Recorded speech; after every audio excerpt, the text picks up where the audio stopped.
श्रावणी चहा घे पटकन. अगं वहिनी तू कशा आणलास? मी केला असता की. अगं असू दे, घे आता. मग काल तुला बघायला आलेला मुलगा चांगला आहे ना? काय विचार केलास त्याच्याबद्दल? फक्त तुझ्या होकारासाठी थांबले का सगळे? वहिनी मुलगा चांगला आहे पण सरकारी नोकरी नाहीये, शेती नाहीये. मग अगं भले त्या पोराला सरकारी नोकरी नाहीये पण पोरग चांगलं कमवतंय आणि पोरग स्वभावानं पण चांगलं आहे, निर्व्यसनी आहे. आताच्या काळात मिळत नाहीत ग अशी पोरं. हे बघ, तुला चांगलं शिकवलंय, स्वतःच्या पायावर उभं केलंय, नोकरी करतेस. मग आता समज जर चांगला श्रीमंत मुलगा बघितला तर तो घरातच बसवणार आहेत ना तुला, का नोकरी करायला देणार आहेत? तुझं तू कमवू शकतीस, त्याला हातभार लाव, दोघं मिळून चांगला संसार करायलाच की ग. आणि श्रीमंत बघून जर पोरगच चांगले मिळालं नाही तर काय करणार आहेस? त्याच्यापेक्षा हे पोरग चांगलं आहे, नाही म्हणू नकोस, लग्नाला होकार दे.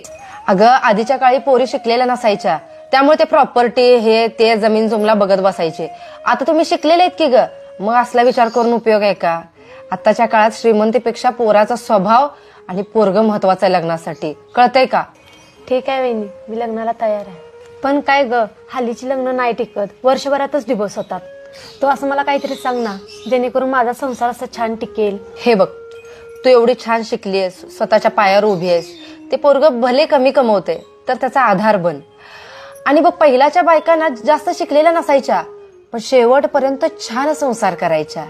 आणि आत्ताच्या पोरी शिकल्यात आणि त्याचं एवढी अक्कल आल्या ना त्यांना, त्या सगळ्यांचा वापर त्या सासरच्यांवरती त्या पोरांवरती करतात आणि कोर्टाच्या फेऱ्या मारायला होतात. जे आपल्याला शिक्षण आपल्या आई वडिलांनी दिलंय ना, जे आपण आपल्या पायावर उभा आहे ना, त्या अक्कलेचा वापर बाहेरच्या जगात करायचा, आपल्या घरात नाही. मग तुझा संसार टिकतोय. कळलं का? विचार कर या गोष्टीवर.